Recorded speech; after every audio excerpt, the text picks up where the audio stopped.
hari ini terkait dengan gempa bumi dan tsunami melanda Flores, Nusa Tenggara Timur. Benarkah hal ini pendengar? Badan Meteorologi, Klimatologi, dan Geofisika (BMKG) mengkonfirmasi ada patahan terletak di sebelah utara Laut Flores. Hal tersebut berpotensi memicu gempa bumi dan tsunami melanda Pulau Flores, Nusa Tenggara Timur. Apa penyebabnya, kemudian bagaimana solusinya pendengar, dan apa yang perlu dilakukan? Saat ini di ujung telepon kami sudah tersambung dengan Bapak Margiono SSI, Kepala BMKG Stasiun Geofisika Kelas 1 Kupang. RN1 Radio Kanal Inspirasi. Selamat pagi Pak Margiono, salam sehat selalu. Selamat pagi Ibu, selamat pagi para pendengar RRI. Baik, nah ini Pak Margiono ada informasi terkait dengan adanya gempa bumi dan tsunami yang akan melanda Flores, Nusa Tenggara Timur. Tapi sebelumnya ini dijelaskan ada patahan di Flores. Bisa dijelaskan apa penyebabnya ini Pak Margiono? Ya, selamat pagi Bapak Ibu semua para pendengar RRI. Patahan ini sebetulnya kita mesti tahu bahwa di wilayah NTT itu ada beberapa jalur atau sumber daripada pemicu gempa bumi yang ada di wilayah Nusa Tenggara Timur ini.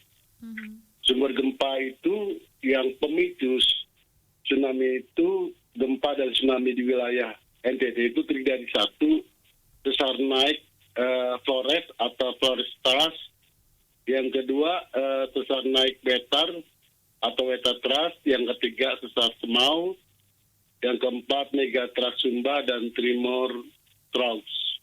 Ya, ini kita lihat yang hari ini, yang kami BMKG amati, sejak terjadinya gempa besar di wilayah Laut Flores, sekitar tanggal 14 Desember 2021, sumber gempanya berada di wilayah laut utara daripada Flores. Jadi pemicunya adalah adanya suatu patahan daripada salah satu segmen di wilayah Laut Flores itu. Oke, nah ini seberapa besar potensi gempa bumi dan tsunami nih Pak yang akan terjadi di Flores? Kami pantau sampai saat ini potensinya dari hasil daripada pengamatan kami sejak terjadinya gempa di Laut Flores tanggal 14 Desember 2021 itu sampai saat ini masih ada kecenderungan masih sering terjadi di daerah tersebut. Oke.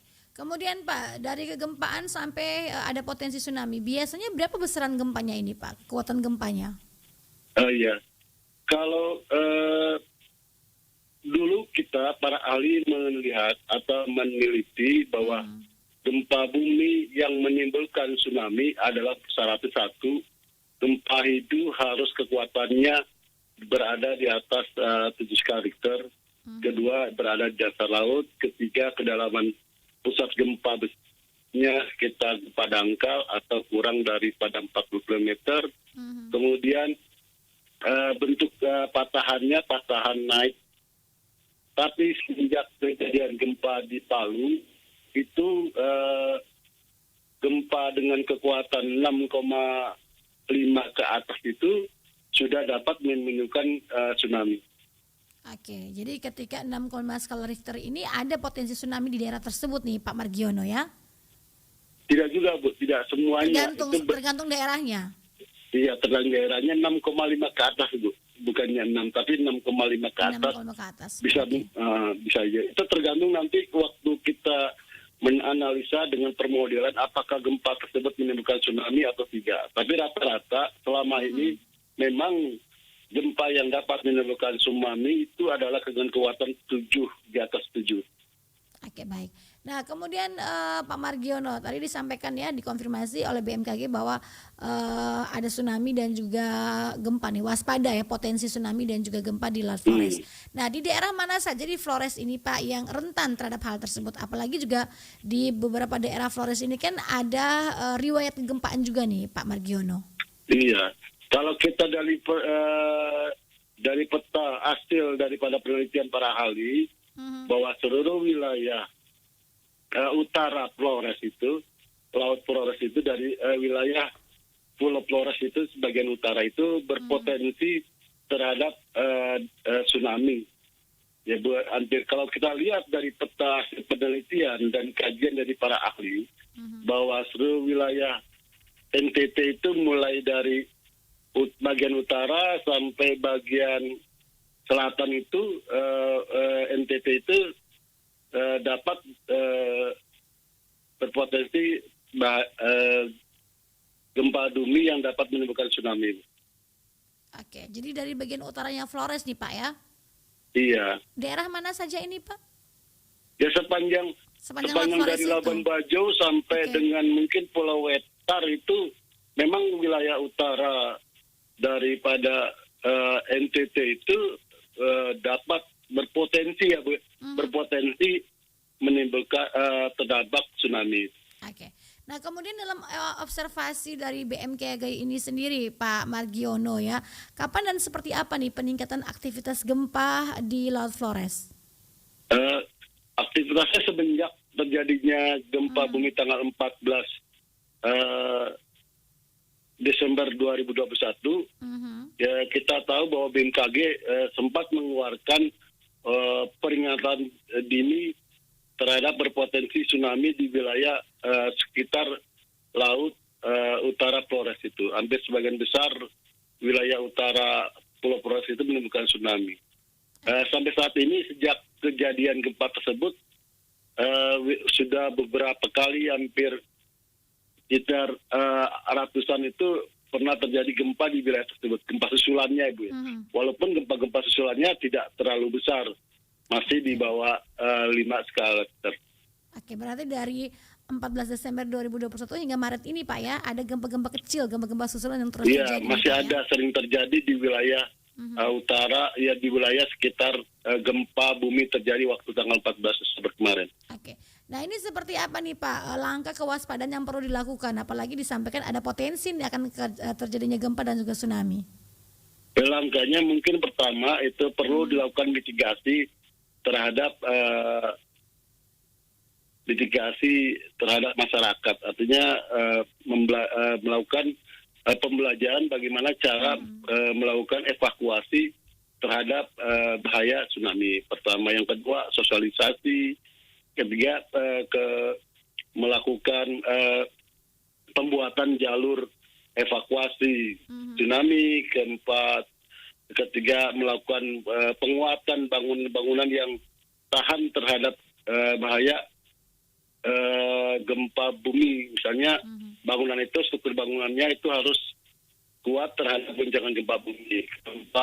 Keempat bisa juga dilakukan pelatihan, artinya latihan jika terjadi tsunami itu masyarakat sudah familiar, artinya sudah biasa jika terjadi tsunami mereka bisa melakukan evakuasi secara cepat karena mereka sudah dilatih. Kemudian membuat rambu-rambu tsunami, rambu-rambu evakuasi terhadap bahaya tsunami dan lain-lain. Oke, jadi simulasi ini juga penting dilakukan nih Pak Margiono ya. Bukan tunggu pada saat gempanya dulu baru dikasih simulasi ataupun edukasi, tapi jauh sebelumnya nih agar tidak panik nih. Iya betul, melakukan mitigasi. Mitigasi salah satunya adalah selain sosialisasi dan terusnya pembuatan jalur evakuasi, rambu-rambu, kumpul, pembangunan sirene tsunami, dan melakukan tempat evakuasi dan lain-lain juga perlu dilakukan. Mungkin di pemerintah daerah bisa melakukan drill atau latihan terhadap bahaya tsunami setiap setahun sekali kah atau 2 tahun sekali. Oke. Nah kemudian bagaimana nih Pak sistem koordinasi dan kerjasama yang dilakukan dengan Pemda setempat karena ini di Laut Flores nih ya tadi disampaikan dari ujung utara nih banyak ada aktivitas kegempaan kemudian dengan Danrem, SAR atau pihak lainnya terkait dengan potensi kegempaan di Nusa Tenggara Timur ini Pak Margiono. Kami BMKG, di BMKG kan ada sekitar 14 unit pelayanan teknis BMKG atau kami biasa disebut dengan stasiun BMKG di daerah NTT ini. Ada sekitar 14. Itu ada stasiun meteorologi dan klimatologi dan geofisika. Ada 3, yaitu menyebar dari wilayah Labuan Bajo sampai Alor dan Sabu, Rote dan Kupang sendiri, Pulau Timur sendiri. Jadi dari Sumba, Pulau Sumba kami punya stasiun BMKG.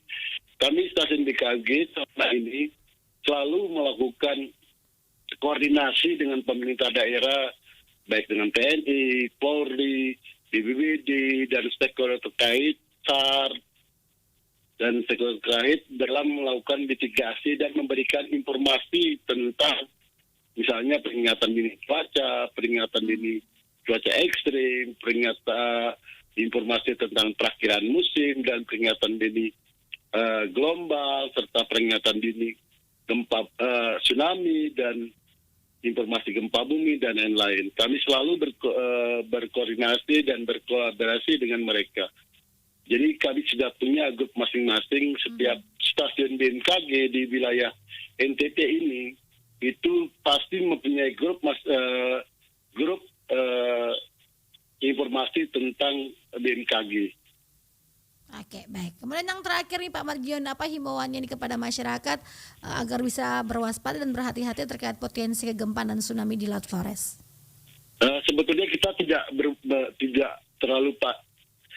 boleh panik. Artinya memang waspada perlu, tapi tidak perlu panik. Karena ini hanya berpotensi. Ya. Artinya berpotensi memang ini adalah kajian secara data yang kemungkinan berdasarkan kajian dan penelitian serta data, makanya disebut daerah-daerah ini ada berpotensi tsunami. Artinya berpotensi tsunami berarti daerah tersebut kemungkinan bisa akan terjadi tsunami. Tapi kapan dan waktunya kita tidak tahu, karena itu kita hanya kajian aja, berdasarkan kajian bahwa daerah tersebut akan berpotensi tsunami. Kapan terjadinya kita tidak tahu.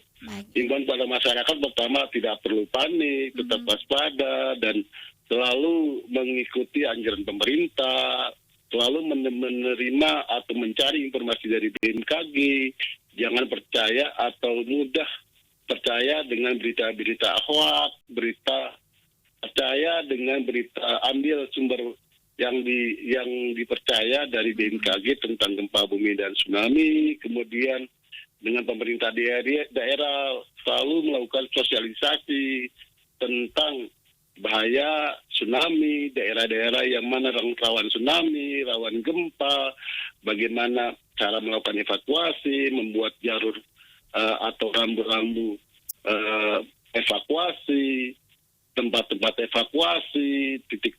Kemudian selalu menganjurkan kepada masyarakat membuat atau membangun rumah atau bangunan yang tahan terhadap gempa, membuat suatu tata ruang yang berbasis dengan risiko dari bahaya tsunami dan lain-lain. Oke, baik. Terima kasih Pak Margiono untuk informasinya pagi hari ini. Terima kasih, Bu. Beraktivitas kembali. Salam sehat, selamat berhari Minggu, Pak. Selamat pagi, salam sehat semua buat pemirsa.